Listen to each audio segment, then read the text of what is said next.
Bismillahirrahmanirrahim. Assalamualaikum warahmatullahi wabarakatuh. Perkenalkan, nama saya Rudi Haryanto dari program studi pendidikan bahasa Arab semester 3. Pada kesempatan kali ini saya akan menjelaskan terkait dengan materi akhlak tasawuf, yakni dengan tema akhlak tasawuf dan karakter integratif, yakni dosen pengampu Bapak Syamsuddin MPD. Jadi yang pertama terkait dengan konsep akhlak dan tasawuf. Jadi konsep akhlak dan tasawuf yakni meliputi pengertian daripada akhlak dan tasawuf. Yang pertama yakni pengertian dari akhlak. Akhlak secara bahasa berasal dari kata al-khulqun, yakni berarti budi pekerti atau tingkah laku dari seseorang. Kemudian secara istilah, akhlak merujuk pada sifat-sifat yang dimiliki oleh seseorang individu atau seseorang individu yang dimana sifat-sifat tersebut diterapkan dalam kehidupannya sehari-hari. Kemudian adapun pendapat daripada salah satu pendapat dari Miskawai, yakni bahwasanya akhlak diartikan sebagai keadaan jiwa seseorang yang dimana jiwa tersebut mendorong seseorang tersebut untuk melakukan sesuatu tanpa adanya paksaan, dimana jiwa tersebut mendorong dirinya untuk melakukan sesuatu tanpa perlu ia berpikir atau tanpa ia perlu mempertimbangkan terlebih dahulu ketika ia hendak melakukan sesuatu. Kemudian adapun tasawuf, tasawuf atau dikenal dengan sufisme, yakni sikap atau aspek spiritual dalam Islam yang dimana menekankan pada proses penyucian jiwa, kemudian kedekatan kita terhadap Allah Subhanahu wa taala. Secara bahasa, tasawuf diartikan sebagai suatu sikap mental yang dimana kita selalu berupaya untuk memelihara kesucian diri, kemudian senantiasa beribadah, kemudian hidup sederhana serta rela berkorban untuk kebaikan. Kemudian secara istilahnya, tasawuf merupakan upaya kita untuk menyucikan diri dengan menjauhkan diri kita daripada sifat-sifat yang bersifat keduniaan atau sikap yang condong terhadap kehidupan dunia. Kita tidak menjauhi dunia, akan tetapi berupaya untuk tidak memusatkan perhatian kita terhadap dunia, melainkan terhadap Allah Subhanahu wa taala. Jadi dapat kita simpulkan bahwasanya akhlak tasawuf merupakan suatu disiplin ilmu yang dimana disiplin ilmu dalam Islam yang dimana mengembangkan daripada sikap atau etika atau yang disebut dengan akhlak, kemudian dengan spiritual, yakni menggabungkan antara akhlak dengan spiritual dalam tasawuf. Kemudian dimana tujuannya itu untuk mendekatkan diri kepada Allah Subhanahu wa taala. Ilmu tasawuf ini mempelajari bagaimana membentuk akhlak yang mulia melalui penyucian diri dan beribadah. Kemudian bagaimana kita mencapai kesempurnaan jiwa kita, kesempurnaan rohani kita, serta apa yang menjadi perilaku yang diridhai oleh Allah Subhanahu wa taala. Kemudian adapun ruang lingkup daripada pendidikan akhlak dalam Islam. Sumber pendidikan dalam Islam itu yakni Al-Qur'an dan hadis, di mana tujuan dari Al-Qur'an dan hadis yang utamanya ini yaitu membina moral atau membina akhlak mulia daripada menekankan pada fungsi sebagai hidayah atau petunjuk. Jadi Al-Qur'an dan hadis ini menekankan bahwasanya fungsinya sebagai petunjuk atau hidayah dalam bagi umat Islam. Kemudian dari segi bahasanya, akhlak ini merupakan inti dari ajaran agama Islam, di mana terutama dalam aspek etika yang mengatur hubungan antara seorang hamba dengan Tuhannya, atau manusia dengan antar sesama manusia, kemudian manusia dengan lingkungannya.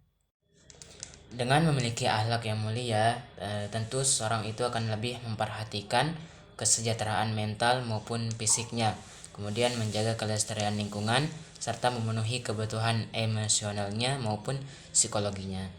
Pendidikan akhlak dalam Islam ini merupakan proses pembentukan karakter yang dimana mencangkup daripada moralitas individu yang berdasarkan pada ajaran-ajaran agama Islam. Kemudian tujuan dari pendidikan akhlak ini yakni terutama dalam Islam yaitu membentuk individu untuk memiliki akhlak yang baik, kemudian beriman dan bertakwa kepada Allah Subhanahu wa taala. Kemudian yang kedua terkait dengan urgensi yang mencangkup nilai-nilai dalam membentuk akhlak yang mulia. Jadi adapun nilai-nilai yang dapat membentuk akhlak mulia diantaranya yakni yang pertama ikhlas, yang mempunyai sifat ikhlas, yang dimana ikhlas merupakan mengerjakan sesuatu tanpa bermaksud untuk pamrih atau mengharapkan imbalan, dimana niatnya murni semata-mata mencari ridha Allah Subhanahu wa taala. Kemudian yang kedua sabar dan syukur. Sabar yakni mampu untuk menahan diri dari berbagai macam keluh kesah, baik itu amarah, kemudian dari hawa nafsunya yang dihadapi yang berupa kesulitan. Sedangkan kalau syukur yakni bentuk terima kasih kita kepada Allah Subhanahu wa taala atau pengakuan kita terhadap Allah Subhanahu wa taala atas nikmat yang Allah anugerahkan kepada kita. Kemudian yang ketiga ada zuhud. Zuhud yakni tidak terlalu condong terhadap kehidupan duniawi, yakni sifat yang dimana tidak terpedaya daripada kehidupan dunia. Yakni zuhud ini tidak berlarut daripada kehidupan dunia. Kita tidak dilarang untuk menjalankan kehidupan dunia, melainkan kita tidak terlalu condong untuk memperhatikan kehidupan dunia. Kemudian selanjutnya ada tawadhu. Tawadhu tentu seperti kita ketahui bahwa tawadhu yakni mempunyai sikap yang rendah hati, kemudian menerima sesuatu tanpa memandang orang lain itu lebih baik daripada dirinya. Kemudian yang terakhir, yang kelima, yakni ada takwa. Seperti kita pahami bahwasanya takwa merupakan kita mengerjakan apa yang diperintahkan oleh Allah Subhanahu wa taala dan menjauhi segala apa yang dilarang oleh Allah Subhanahu wa taala. Adapun terkait dengan metodologi pembentukan akhlak tasawuf yang dimana melalui tiga konsep, yakni tahalli dan tajalli. Yang pertama tahalli. Tahalli ini diartikan sebagai merupakan konsep yakni mengosongkan diri daripada perbuatan-perbuatan yang buruk, yakni disebut dengan konsep takhalli. Kemudian yang kedua ada konsep tahalli, yakni konsep selanjutnya daripada proses sebelumnya, yakni takhalli. Yang kedua yakni disebut dengan konsep tahalli, di mana proses tahalli ini kelanjutan daripada proses takhalli merupakan mengisi kekosongan yang kita lakukan sebelumnya dengan upaya-upaya atau perilaku-perilaku yang baik, perilaku yang diridhoi oleh Allah Subhanahu wa taala. Kemudian adapun konsep yang terakhir yakni konsep tajalli. Tajalli ini merupakan puncak daripada konsep pembentukan akhlak dalam tasawuf. Pembentukan akhlak yakni melalui tiga konsep tersebut, yang dimana kita sudah mulai mengenal yang namanya kedekatan dengan Allah Subhanahu wa taala. Kita sudah mengenal bahwasanya melalui yang namanya istilah insanul kamil atau derajat yang insan yang sempurna atau manusia yang sempurna. Itulah tadi pembahasan terkait dengan materi yang pertama, yakni materi terkait dengan tasawuf dan karakter integratif, yang dimana memuat konsep daripada akhlak dan tasawuf terkait dengan pengertiannya, kemudian ruang lingkupnya. Adapun terkait dengan urgensi, yakni nilai-nilai yang terkandung dalam akhlak, yang dimana melalui proses penerapan dengan bersikap sabar, ikhlas, bersyukur, tawakal dan tawadhu, dan lain sebagainya. Kemudian ada pun yang dibahas terkait dengan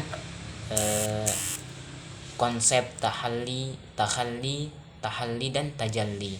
Ada 3 konsep yang diterapkan untuk mencapai akhlak yang mulia atau akhlak dalam pembentukan akhlak melalui 3 konsep yang dijelaskan tadi melalui tahalli dan tajalli. Mungkin itu tadi pembahasan terkait dengan materi ini. Sekian dari saya. Wallahul muwaffiq wal hadi ila sabilir rasyad. Assalamualaikum warahmatullahi wabarakatuh.